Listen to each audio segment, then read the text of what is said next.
MLA के ज़रिए से कोई भी रिलीफ नहीं मिल रहा है।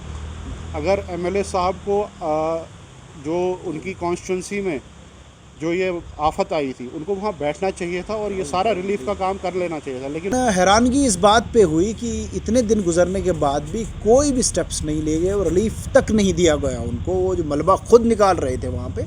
कि एमएलए साहब के बारे में अब क्या ही बताऊँ, वो ज़्यादा ऑनलाइन रहते हैं, ग्राउंड पे कम रहते हैं।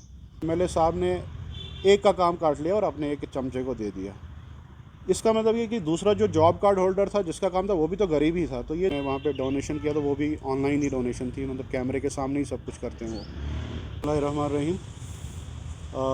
आज हमारी टीम नेशनल कॉन्फ्रेंस डिस्ट्रिक्ट डोडा का यूनिट, जिस पार्टी के डायरेक्शन पे हाई कमांड ने हमें डायरेक्शंस दी थी, जो ठाठरी में पिछले दिनों 1 तारीख को क्लाउड बर्स्ट हुआ था, वहाँ जाके आप सिचुएशन को एसेस कीजिए कि क्या वहाँ पे कोई रिहेबिलिटेशन, उनको कोई रिलीफ अभी तक मिला है।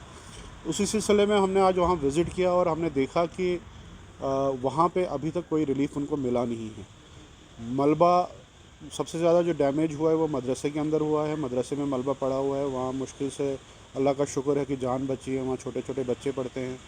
उसके अलावा जो मदरसे के आसपास घर हैं, उनके सब के ग्राउंड फ्लोर डैमेज हुए हैं, मतलब सब के अंदर मलबा है, उनमें जो सामान वामान था वो सब ख़राब हो गया। लेकिन हम उम्मीद कर रहे थे कि अभी डिस्ट्रिक्ट एडमिनिस्ट्रेशन की तरफ से उनको कोई रिलीफ मिला होता, लेकिन अब 7 दिन हो चुके हैं तकरीबन, लेकिन अभी तक रिलीफ नहीं मिला। उसी सिलसिले में हमने विज़िट किया और ऑन द स्पॉट हमने डीसी साहब से थ्रू पार्टी हाई कमांड हमने बात की है। हमने वहाँ पे एसडीएम साहब से भी सिचुएशन का असेसमेंट लिया कि उन्होंने क्या ऐसे डैमेज असेसमेंट बनाया है, वो भी हुआ है। और हमें एश्योरेंस मिला है कि अगले 2 दिन के अंदर इन जो भी मुतासिर हुए हैं इस फ्लैश फ्लड से, उनको 2 दिन के अंदर जो भी एज़ पर रूल्स उनको जो रिलीफ मिलना है वो 2 दिन के अंदर मिल जाएगा।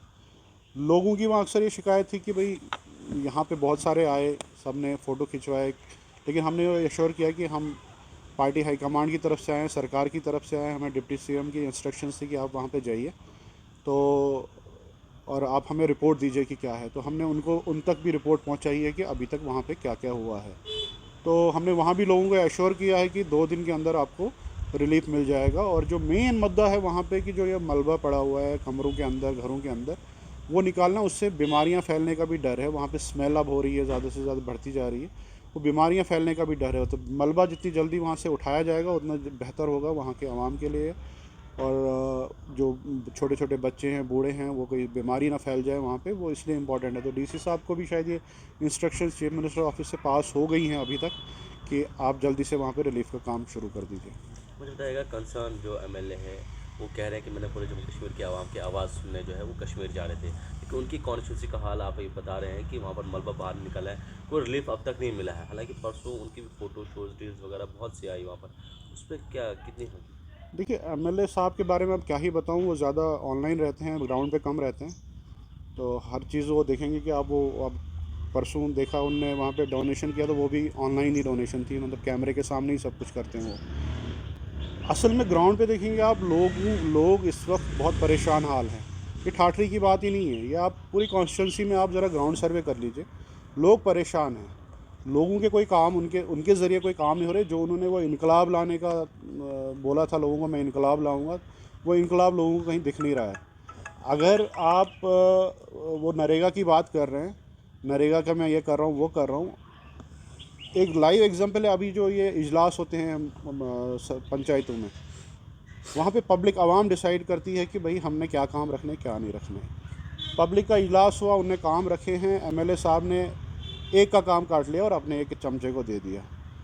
इसका मतलब ये कि दूसरा जो जॉब कार्ड होल्डर था, जिसका काम था, वो भी तो गरीब ही था। तो ये नारा है इनका, गरीब गरीब गरीब, ये भी एक फ़ेक नारा है कि मैं गरीबों के लिए काम कर रहा हूँ। एक गरीब का काम काट रहे हैं और अपने एक दूसरे चमचे को दे रहे हैं। तो ये ऐसी ऐसी चीज़ें हो रही हैं जो लोगों को मुतासिर कर रही है ग्राउंड पे। लोगों को एमएलए के ज़रिए से कोई भी रिलीफ नहीं मिल रहा है। अगर एमएलए साहब को जो उनकी कॉन्स्टिट्यूंसी में जो ये आफत आई थी, उनको वहाँ बैठना चाहिए था और ये सारा रिलीफ का काम कर लेना चाहिए था। लेकिन वो इंटरेस्टेड हैं आप श्रीनगर का दौरा करने में। इस पर मैं डिटेल में किसी और वक्त बात करेंगे। Let us come to the topic. Asam साहब, ऐसी जब फ्लड सिचुएशन होती है, एडमिनिस्ट्रेशन का फर्स्ट रिस्पांस क्या रहता है आप? देखिए, हमने वॉच किया कुछ दिन, काफ़ी एक्टिविटी नज़र आई। फ्लैश फ्लड आया था, फ्लैश फ्लड रूटीन बन गई है। आज सबसे पहले जब हम वहाँ पे गए तो वहाँ थोड़े उस मोहल्ले में हालात ठीक नहीं थे। वहाँ पे स्टिंग कर रहा था वो। एक्सपेक्ट हम कर रहे थे कि अभी तक एडमिनिस्ट्रेशन ने जो है स्टेप्स लिए होंगे, because it was the duty of administration कि वो स्टेप लेते, और बाकी भी पॉलिटिकल डिस्पेंसेशन में जो लोग हैं उनका काम था। लेकिन हैरानगी इस बात पे हुई कि इतने दिन गुजरने के बाद भी कोई भी स्टेप्स नहीं लिए गए और रिलीफ तक नहीं दिया गया उनको। वो जो मलबा खुद निकाल रहे थे वहाँ पे, दैट्स वेरी अनफॉर्चुनेट। सिस्टम से, एडमिनिस्ट्रेशन से लोकली ये एक्सपेक्ट नहीं किया जा रहा था। लेकिन इसी सूरत हाल के पेश नज़र जो है पार्टी ने, पूरी हाईकमांड ने ऑनरेबल सीएम साहब की उस सरबराही में हमको एक फैक्ट फाइंडिंग टीम बनाने के लिए भेजा कि आखिर हो क्या रहा है ग्राउंड पे, क्योंकि ये उनको फीडबैक दे रहे थे। हमने जो ही उनको वहीं से फीडबैक दे दिया तो फ़ौरन एक्ट किया गया, और वहाँ से डीसी साहब को जो है इंस्ट्रक्शन दी गई कि कल तक या परसों तक उन्होंने एश्योर किया कि उनको जो रिलीफ बनता है, लॉस्ट जो बाकी हमने देखना है कि जो लॉन्ग टर्म वहाँ पे क्या करना है, जो रिलीफ है, तो हम होप करते हैं कि कल या परसों तक वो जो घर उसमें अफेक्टेड है और जो मदरसा उसमें अफेक्टेड है, उनको जो रिलीफ, इमीडिएट रिलीफ रिक्वायर्ड है, वहाँ सफाई करने का, मलबा उठाने वगैरह का, इंशाल्लाह वो उनको मिल जाएगा। तो पहला हमारा जो वहाँ जाने का ऑब्जेक्टिव था, this will be the first relief इतने दिनों में। तो हमने रिलेवेंट क्वार्टर्स पे जो है बात करी। उसी वक्त सीएम साहब तक बात पहुँच गई, सीएम साहब की इंस्ट्रक्शंस आ गई, डिप्टी सीएम साहब की इंस्ट्रक्शन फ़ौरन आ गई 1 घंटे के अंदर वहीं से।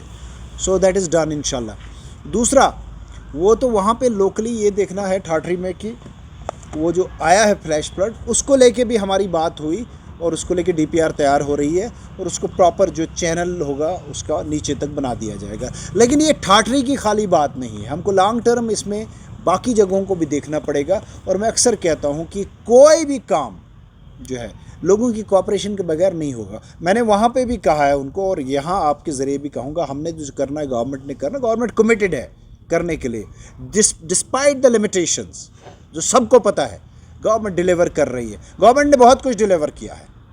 गवर्नमेंट ने अभी फ़िलहाल में गुंदों में पीएचई डिवीज़न क्रिएट करी है, पता है आपको किसी को? हमने क्रिएट करी नेशनल कॉन्फ्रेंस गवर्नमेंट इन हालात में एक सेपरेट पीएचई डिवीज़न, और फॉरेस्ट डिवीज़न भी क्रिएट की। बहुत बड़ी खबरें हैं।